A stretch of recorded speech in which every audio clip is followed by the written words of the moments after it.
This is a Fox News alert. 911 calls now being released as the FBI investigates a shocking murder in the heartland. Police in Oklahoma say a man beheaded a woman at a food plant and stabbed another woman.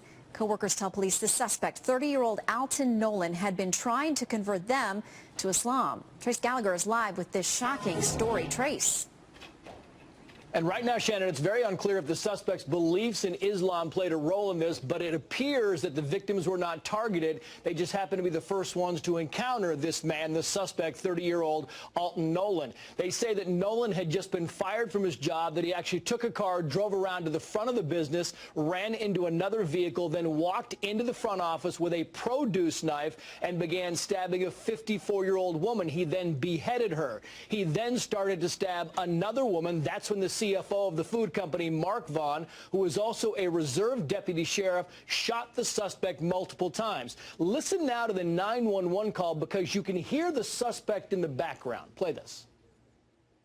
So we don't know where the person went. He went through our front office, went to the shipping office. He stabbed a woman in our customer service department. Okay. Can you hear this in the background? Is that him? He's back? Yeah, it sounds like he's running around out here. Okay. And that's a gunshot. Got gunshot? Sure. Yeah, we don't know if the suspect was fired because he was trying to convert people to Islam, but the FBI is now looking into his background and, of course, looking into the question of domestic terrorism. We know that the suspect, Alton Nolan, did go to prison for assaulting a state trooper after a traffic stop back in 2010. He then led police on a 12-hour manhunt in the woods. But in the case of the stabbing, police say the off-duty deputy saved lives. Listen. He's obviously a hero in this situation. It's very tragic that someone did lose their life, but it could have gotten a lot worse. This guy definitely was not going to stop. He didn't stop until he was shot. The suspect and the second victim are said to be stable in a hospital right now, Shannon, and it's still unclear if he was also trying to behead the second victim. That police are trying to figure out, Shannon. Yeah, as much as some folks may want to, we cannot ignore the potential implications. We're going to talk more about this case later on in the hour. Trace, thank you very much. Back with me now, Oklahoma County Sheriff John Wetzel, who was at the scene after the attack. Sheriff, good to see you again. So you said that you have spoken with Mark Vaughn. I want to ask whether you've spoken to his family and how they are as well. I have. I spoke to his wife yesterday. We had her come down to the Moore Police Department after we took him down there. She was able to rejoin him at that point in time, and she's holding up very well. She's very supportive.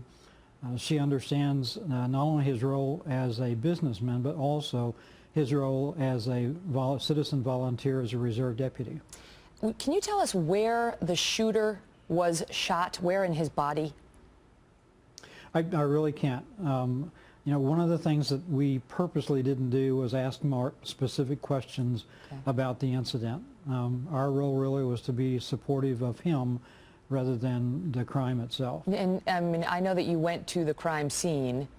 You know, there's no reason to go through the gruesome details, but can you describe the state of the witnesses and the law enforcement on site? Law enforcement presence from the Moore Police Department, from the Oklahoma Highway Patrol, was very heavy around the plant. But were they traumatized? I mean, this is not something that you trained to see or probably ever have seen. No, I spoke with one of the officers who went inside the facility. I mean, it was a horrific sight, and that's really kind of all they expressed. Our first, you know, the first concern we had, even with Mark, was the fact that we knew his training, from his training not only as a reserve but also as a member of our SWAT team. We knew that the shooting would not be the incident that would draw the most trauma. It would be the beheading of the woman. What he saw and being before. Able to see that, yes. Do you know how this guy got hired?